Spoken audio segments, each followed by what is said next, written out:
Köszöntöm kedves nézőinket! Önök Hétről Hétre című közéleti magazinunkat látják. Miskolci, egri és mezőkövesdi diákok mérhették össze tudásukat az első alkalommal megrendezett mezőkövesdi 24 órás vetélkedőn. A verseny június 6-án és 7-én fergeteges hangulatban zajlott. A Mezőkövesd város önkormányzata által megnyert ifjúsági pályázat keretében valósult meg a 24 órás programsorozat.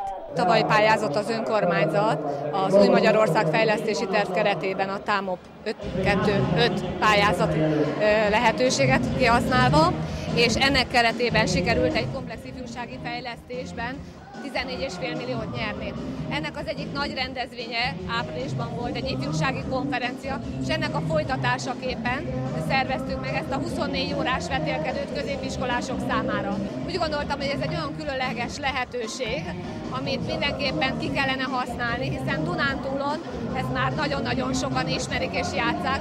Észak-Magyarországon erre még sehol nem került sor ilyen verseny megszervezésére. Mi vagyunk az elsők, akiknek erre lehetőség nyílt.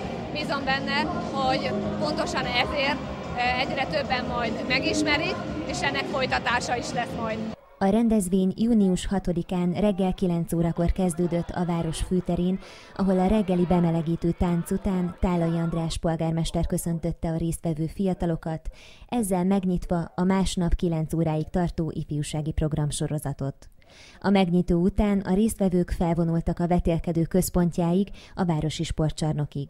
A miskolci, az egri és a 3 mezőkövesdi csapat Egyországot, Franciaországot, Jamaikát, Nagy-Britanniát, Görögországot, Brazíliát testesített meg. A helyi szervezők nagyon sokat segítenek nekünk abban általában itt Mezőkövesden és környékén, hogy mi az, amit szeretnek a résztvevők. Illetve mindig van egy adott téma, amikor csoportosul a játék, most a világ körül utazunk, tehát, és a csapatok nemzeteknek öltöznek be, mindig igyekszünk újítani, mindig valami friss dolgot, valami közéleti témát is akár behozni. Tehát. A rendezvény a fő helyszín a sportcsarnok mellett több helyszínen, egyebek mellett a Matyó Múzeumban, a Közösségi Házban, a Városi Könyvtárban, a Népi Művészetek Házában, valamint a Városi Rendőrkapitányságon zajlott. A győri székhelyű vetélkedő szervezők úgy állították össze a versenyfeladatokat, hogy abban helyet kapjanak a helyszínhez, tehát Mezőkövesdhez kötődő feladatok is, illetve más szellemi, fizikai, előadói, kommunikációs képességeket igénylő feladatok is. Előadóművészeti feladataink vannak, sportfeladataink vannak, kvízjátékok, kint a településen vannak, múzeumban mennek, könyvtárban mindenféle kinti feladat, illetve ruhákat kell készíteni, divatbemutatót, tehát tulajdonképpen minden. Egy kicsit média, egy kicsit műveltség, előadóművészet, képzőművészet és fizikai feladataink is vannak, minden. Úgy szerkesztjük a feladatokat éjszaka is, hogy vannak benne azért olyan feladatok, amik felrázzák a társaságot, hogy átlakik őket a holdpontokon. Ha kell, akkor bulizunk, zenélünk. Van egy kiváló DJ-nk, aki tartogat még olyan zenéket, amire biztos, hogy nagyon táncolni fognak. Tehát van, amikor egyszerűen egy közös tánccal megyünk tovább a fáradtságon, majd sportfeladatokkal.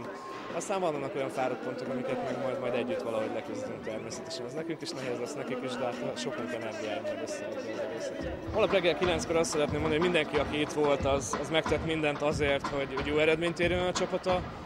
Boldogan megy haza, egy nagyon nagy élménnyel megy haza, és mi is azt mondjuk, hogy ezt megcsináltuk, jól csináltuk. A feladatok között volt versírás, csákóhajtogatás, teszt, tánc, rúdvívőverseny, labdaterelgető verseny, sportversenyek is. A csapatok többféle módszerrel készültek fel a vetélkedőre. Volt megbeszélés, az alapján nagyon sok feladatot meg információt kaptak a gyerekek, és az alapján készültek föl.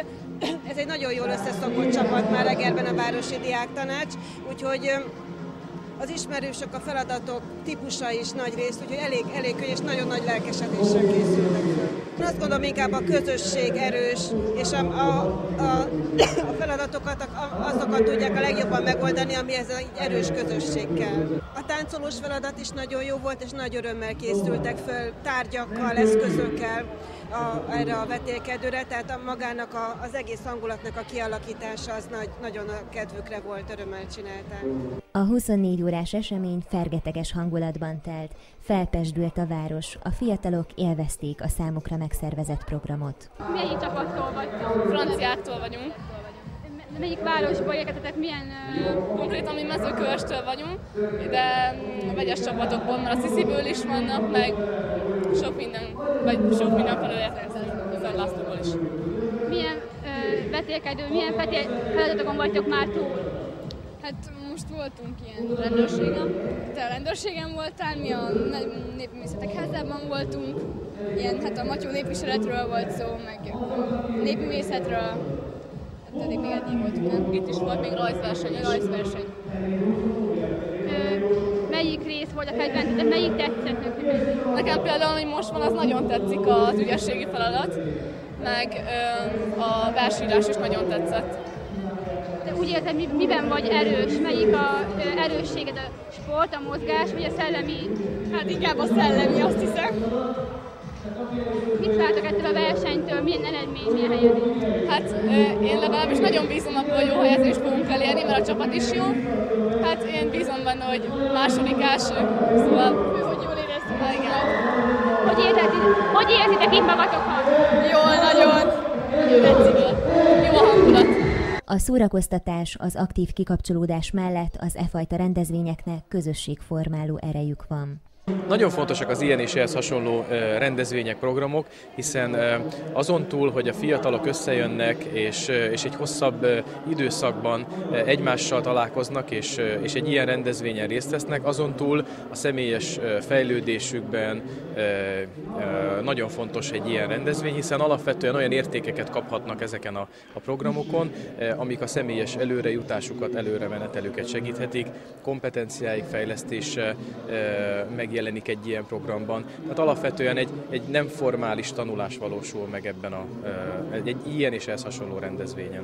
Szerintem a heterogén közösség egy ilyen csapatban érdekes lehet, hiszen különböző értékeket, szempontokat, véleményeket hoz egy csapatba, és amikor egy-egy feladatot konkrétan meg kell valósítani, akkor egy feladatnál lehet, hogy éppen a kreatív típusú személyiség az, aki meg tudja oldani jobban a feladatot, egy másik feladatnál lehet, hogy a másik személyiség az, aki jobban ki tudja domborítani a saját képességeit. Tehát ilyen szempontból szerintem az a fontos, hogy minél heterogénebb, sokszínűbb egy ilyen közösség, annál több értéket tudnak egymásnak is átadni, miközben a konkrét feladatokat valósítják meg. Tehát ez egymástól való tanulás valósul meg gyakorlatilag egy ilyen eseményen és programon. Természetesen a vetélkedő végén, június 7-én reggel 9 órakor került sor a verseny eredményhirdetésére, ahol az első helyezett a Miskolcról érkező csapat, a második helyezett az EGRI csoport, a harmadik helyezett pedig a mezőkövesdi bulisok csapata lett.